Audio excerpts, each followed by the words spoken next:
Hi, my name is Nathan Etheridge. I will be discussing the metabolism of creatine and the effects that it has on muscle disease. First, what is creatine? Creatine is a nitrogenous organic acid that is made naturally and helps to supply energy to all the cells in the body, primarily muscles. When creatine is produced within the body, it goes through two different pathways.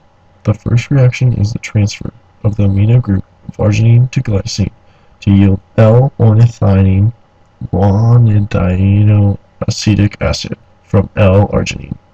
Once converted guanidinoacetic acid, it is then converted to creatine by adding a methyl group to the internal nitrogen, which is accomplished by adding S-adenosyl L-methionine, which gets converted to S-adenosyl homocysteine in the process. Once creatine is synthesized, it then undergoes metabolism, which is characterized as a spontaneous process of cyclization of creatine to creatinine. It is dependent on the temperature of pH and the spontaneous process occurring in higher temperatures and acidic conditions. It is able to provide energy to the muscles and cells of the body through the rapid exchange between creatine and phosphocreatine.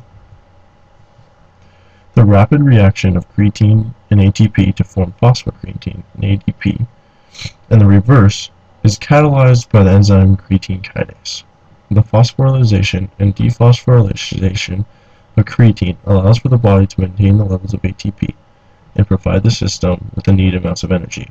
The interconversion between creatine and phosphocreatine are very important and allow for the body to maintain the levels of ATP at any given time. The amount of ATP present in the muscles is only suitable to allow for a few seconds of contraction, but under high energy demands, the creatine and phosphocreatine system increases available ATP by creatine kinase catalyzing the reaction of ADP and phosphocreatine. When trying to detect these changes in ATP concentration, it is difficult because of the large pool of phosphocreatine and creatine kinase present in the cells maintaining ATP levels.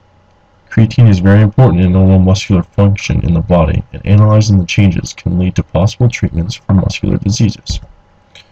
Effects of creatine on muscular disease. There have been studies on the possible therapeutic effects of creatine supplementation on the treatments of muscular, neurological, neurodegenerative, and neuromuscular diseases. Such diseases include arthritis, cognitive heart failure, Parkinson's disease, McArdle's disease, Huntington's disease, and muscular dystrophy, depression, and amyotrophic lateral sclerosis, also known as ALS, or Lou Gehrig's disease. There have been several studies on the effects of creatine on muscular and neuromuscular diseases. Researchers tested the effects of creatine on mice with ALS and mice with Huntington's disease and on human patients with muscular dystrophy. Researchers have analyzed the effects of creatine and the prescription drug riluzole in extending the lives of mice with ALS. It was found that creatine was 2 times more effective than riluzole, which could be due to either an increased availability of energy to injured nerve cells or to blocking of the chemical pathway that leads to apoptosis. Creatine has shown improvements, but more tests and experiments need to be run to conclude how effective creatine will truly be in humans with the disease of ALS.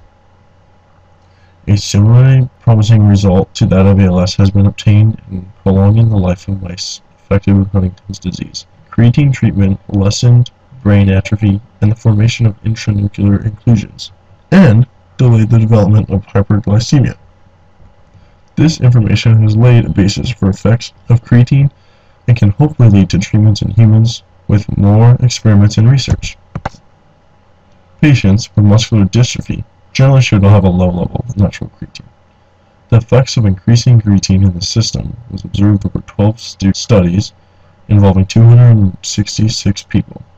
From these studies, researchers observed an increase in muscular strength on average by 8.5% and an average gain of 1.4 pounds of lean muscle in patients with muscular dystrophy when treated with creatine supplements compared to those taking placebos. From these experiments and tests, we can also observe that creatine has a major impact on treating and affecting many diseases. With the understanding of creatine, how it's metabolized and how it's broken down within the system, we can use it to analyze different diseases and how it will affect and hopefully help treat things in our lives. Understanding creatine metabolism can provide scientists a basis for understanding how creatine can possibly interact with diseases such as ALS, Huntington's disease, or muscular dystrophy, and can hopefully lead to improved health later on in the future. Thank you.